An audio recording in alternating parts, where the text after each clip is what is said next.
ដល់គ្នាសូមណែនាំពាក់ព័ន្ធនឹង tool Campbell Cat ដែលមុខងារមួយដែលខ្ញុំដាក់ថា rename sheet អញ្ចឹងមុនចូលទៅហ្នឹងខ្ញុំចង់បញ្យល់បងប្អូនថាជាទូទៅបើបងប្អូនផលិតប្លង់លើ AutoCAD យើងបង្កើតទៅជា block ដើម្បីធ្វើការដាក់ឈ្មោះហើយអានេះជា title block ដែលនៅក្នុង title block នេះគឺមិនមែនជា object ដែលយើងកែនេះទេអញ្ចឹងខ្ញុំ recommend មកបងប្អូនធ្វើ title block បងប្អូនកុំបំបែក block នឹងជាមួយនឹង text ផ្សេងគ្នាអញ្ចឹងនៅពេលដែលយើងចង់កែទិន្នន័យវាពិបាកដូចនេះអីពេលដែលបងប្អូនកែទិន្នន័យគាត់យើងកែវាទៅវានៅក្នុង block តែមួយប៉ុន្តែការ control ឬក៏គ្រប់គ្រងទិន្នន័យទាំងអស់ហ្នឹងបើសិនជាក្រុមហ៊ុនធំដែលមានប្លង់រាប់រយឬក៏រាប់ពាន់សន្លឹកនៅក្នុងបច្ចេកហ្នឹងការកែទិន្នន័យទាំងអស់នៅក្នុង title block ហ្នឹងវាคล้ายទៅជារឿងដ៏លំបាកបែបម៉េចឧទាហរណ៍បើសិនជាខុសទិន្នន័យត្រង់ទីតាំងណាមួយបងប្អូនមកអង្គុយកែវាចំណាយពេលយូរដូច្នេះខ្ញុំបាន develop នៅមុខងារមួយគឺជាមុខងារ reset អានេះខ្ញុំដាក់ rename sheet ទេអញ្ចឹងអានេះខ្ញុំមានដោយសារខ្ញុំជាប់ទិន្នន័យចាស់ខ្ញុំអាច clear ឲ្យបងប្អូនទៅខ្ញុំខ្វែងអស់ចឹងមកតោះមកយើងចុចទៅលើ reset នេះប៉ុន្តែមុនទៅ reset បងប្អូនចាំថាតើនៅក្នុងនេះវា block attribute ដែលគេខ្លះដូចជា draw by អញ្ចឹងខ្ញុំចង់បញ្ចូលទិន្នន័យសម្រាប់ឧទាហរណ៍ការងារនេះជាការងារ static យើងបញ្ចូលទៅប៉ុណ្្នឹងទៅឬក៏ structure ក៏ map អីចឹងអញ្ចឹងនៅក្នុងនេះយើងអាចបញ្ចូលបានអស់ប៉ុន្តែខ្ញុំមិនបញ្ចូលតាមរយៈមួយទេគឺខ្ញុំបញ្ចូលតាមរយៈ software កម្មវិធីអញ្ចឹងបងប្អូន select លើ block នេះយើងអស់ select block ទាំងអស់មកយើង space វាទៅអញ្ចឹងវានឹងចូលទិន្នន័យនៅក្នុងនេះទាំងអស់ហើយងាយស្រួលឧទាហរណ៍បងប្អូនចង់ preview អាណាអញ្ចឹងក៏យើងចុចទៅវានឹងដូរទីតាំង select ឲ្យយើងឃើញហើយនេះអញ្ចឹងវាទៅ preview ឲ្យយើងប៉ុន្តែនៅក្នុងការ rename យើងនៅតែអាចក្នុងការបញ្ចូលទិន្នន័យដោយដៃទេអញ្ចឹងដោយដៃបែបម៉េចបងប្អូនដោយសារឧទាហរណ៍កន្លែង sheet pro ឬក៏ sheet ស្អីហ្នឹងវាចាយពេលយូរអញ្ចឹងយើងត្រូវការ export វាទៅកាន់ Excel កាលណា export ទៅកាន់ Excel បងប្អូននឹងយល់ថាខ្ញុំចង់និយាយពីអីហើយអញ្ចឹងនៅពេលយើង export ទៅកាន់ Excel អានេះវាបើក Excel file ប្រវត្តិចានេះខ្ញុំ convert ក៏បានបញ្ហាអីទេអញ្ចឹងនៅក្នុងនេះគឺយើងមើលដូចកន្លែង date ឥឡូវថ្ងៃហ្នឹងថ្ងៃទី20 2026អញ្ចឹងខ្ញុំវាយ2026អញ្ចឹងខែ1ឆ្នាំថ្ងៃទី14អូខេអញ្ចឹងវានេះមុនឥឡូវអីអញ្ចឹងយើងទាញវាទៅណីអញ្ចឹងឧទាហរណ៍មានប៉ុណ្ណឹងយើងទាញប៉ុណ្ណឹងមកអូខេទាញប៉ុណ្ណឹងមកបានឬក៏អានេះវាដូចជាវាទៅច្រឡំថ្ងៃនេះវារត់តាមថ្ងៃអញ្ចឹងយើងcontrol pass វាចាអញ្ចឹងមានន័យថាប្រមាណឧទាហរណ៍យើងចង់ដាក់ប្រមាណ1000 sheet ក៏បានបងប្អូនចាស់ភ្លេច copy យើងចង់ដាក់ប្រមាណ1000 sheet ក៏បានតែគាត់យើងអស់លើវាមកហើយយើង pass ទិន្នន័យ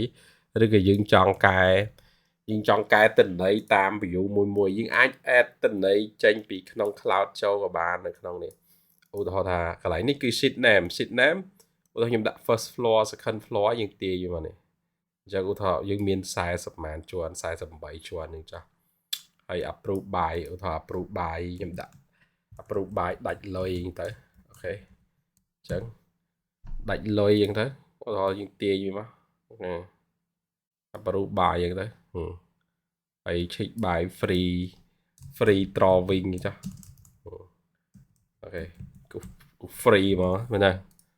យើងទាញវាអញ្ចឹងមកអញ្ចឹងទិន្នន័យបងប្អូនអាចកែអស់ជាទូទៅកែនៅក្នុងនេះវាអត់មានអីយូរទេអញ្ចឹងវាអត់មានយូរយើងកែតែ flat ហើយសំបីដូចកន្លែង sheet number ឧទាហរណ៍ខ្ញុំដាក់ st ខ្ញុំដាក់ structure 01អញ្ចឹងកន្លែង sheet number នេះអានេះខ្ញុំអត់ទាន់បានបញ្ចូលទេអញ្ចឹងខ្ញុំទាញវាមកវាកែស្វ័យប្រវត្តិវាច្រើនហើយយើងអត់កែស្វ័យប្រវត្តិបើកន្លែង title នេះគឺជាឈ្មោះវាយើងអត់មានត្រូវការកែទេអញ្ចឹងដោយសារខ្ញុំទាញយក parameter វាមកទៅអស់អញ្ចឹងដូចជា check by approve ឬក៏ sheet name អីយើងអស់ហើយអញ្ចឹងយើងមកមើលនៅក្នុងនេះបងប្អូនចាំនៅក្នុងនេះវាអត់ទាន់មានអីជានេះទេយើងចុចលើវាអត់ទាន់មានអីទេនេះអញ្ចឹងវាជាប់ក្នុងកន្លែងសំបីត date sheet number អីវាជាប់ហ្នឹងអញ្ចឹងយើងធ្វើឲ្យយើង save វាមួយមកតើយើងផ្សាយវាចោលហើយយើងចូលមុនហ្នឹងយើង export អញ្ចឹងយើងទៅ import វាវិញមកនេះដាក់វាចូលមកអញ្ចឹងទិន្នន័យហ្នឹងវាទាំងអស់វា47ទិន្នន័យវាត្រូវបានកែអញ្ចឹងកន្លែងនេះខ្ញុំទាញអត់អស់វាអាចជាប់ហើយយើង apply to drawing មក Chẳngយើង apply ទៅវាដូចជាវាទៅអស់ហើយឃើញអត់នេះអូខេអញ្ចឹងយើងមើល free design free អីអញ្ចឹងនេះឃើញណាកន្លែងនេះយើងកែ sheet កន្លែងនេះកន្លែង date នេះកន្លែងនេះខ្ញុំដូចភ្លេចកែមួយបងប្អូនចេះកន្លែងខ្ញុំ copy អត់អស់ហ្មងអាហ្នឹងកន្លែងតែកន្លែងមួយចំនួនដូចជាន់នេះខ្ញុំកែអស់ហើយនេះទៀតឧទាហរណ៍តែចេះកន្លែងឧទាហរណ៍ថាពេលយើងកែនៅក្នុងហ្នឹងខ្ញុំបានបញ្ចូលមុខងារទៀតឧទាហរណ៍ថាខ្ញុំ copy នេះចាស់ខ្ញុំ copy នេះអញ្ចឹងឧទាហរណ៍ថាកន្លែងនេះឈ្មោះប្លង់ជាទូទៅពេលបងប្អូនធ្វើប្លង់យើងយកឈ្មោះវាមកដាក់នៅក្នុង title block ឬក៏យើងយកខអាវមួយចំនួននៅដាក់នៅក្នុង revise sheet អញ្ចឹងយើងអាចយកទិន្នន័យហ្នឹងមកដាក់ទីតាំងហ្នឹងបានខ្ញុំបានបញ្ចូលមុខងារមួយទៀតឧទាហរណ៍នេះ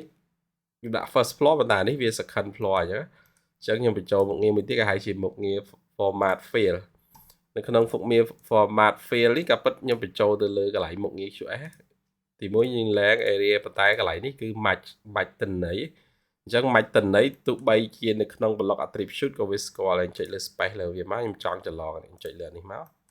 តោះមកចុចលើនេះអញ្ចឹងវាទៅជា second floor ឃើញទេអញ្ចឹងឧទាហរណ៍ថាកន្លែងនេះខ្ញុំកែយើងអត់ចង់នេះទេឧទាហរណ៍បងប្អូនអត់ចង់ចំណាយពេលមកអង្គុយធ្វើអាហ្នឹងវិញទេអញ្ចឹងឧទាហរណ៍ថាខ្ញុំដាក់នេះថា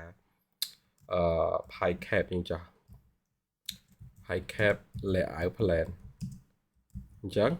high cap layout plan ប៉ុន្តែដល់ពេលយើងសរសេរអានេះវាជាប់ទៅលើនេះអញ្ចឹងយើងអាច match ទិន្នន័យនេះមកយើង select លើនេះវិញអានេះជា text អានេះគឺជា attribute អញ្ចឹងចុចលើវាទៅបានហើយយើងអត់ចាំបាច់ពិបាកទេក្នុងការកែទិន្នន័យបែបហ្នឹងហើយអានេះបើយើងកែផ្ទាល់វាក៏បានដែរប៉ុន្តែបើយើងច្រឡំវាអាចស្រួលជាងឧទាហរណ៍នេះខ្ញុំដាក់ថ្ងៃហ្នឹងខ្ញុំដាក់ថ្ងៃទីថ្ងៃទី0ថ្ងៃទី14ឧទាហរណ៍ថ្ងៃទី14ខែ01ឆ្នាំ2026ចាស់អញ្ចឹងកន្លែងនេះយើងអូខេអញ្ចឹងឧទាហរណ៍ថាយើងចង់កម្មាច់អានេះយកទៅយើង select លើបងប្អូន select លើនេះមកហើយយើងមកចាំមកត្រង់ទីតាំងនេះមកឃើញទេអញ្ចឹងយើងចុចអានេះទៀតឧទាហរណ៍ពេលយើងកែបងប្អូនអត់អង្គុយនេះទេហេអញ្ចឹងវិធីហ្នឹងគឺងាយស្រួលហើយមួយទៀតដែលខ្ញុំចង់បញ្ជាក់នោះគឺបើសិនជាអ្នកដែលគាត់ធ្វើប្លង់មាន Revise Cloud ច្រើនណាអញ្ចឹងនៅក្នុងហ្នឹងយើងអាច copy អា detail ពីចេញពីកន្លែងនេះឧទាហរណ៍មានប្លង់គេមួយអញ្ចឹងទៅគេធ្វើ Revise Cloud គេទៅ share អក្សរកន្លែងហ្នឹងអញ្ចឹងយើងអាចច្រឡងទិន្នន័យហ្នឹងមកដាក់ហ្នឹងដោយមិនចាំបាច់ copy មានន័យថាវាជួយឲ្យការងារបងប្អូនគឺទ្វេគុណហើយការគ្រប់គ្រង manage នៅលើអស់ហ្នឹងវាជា system បាទអរគុណបងប្អូនអរគ្នា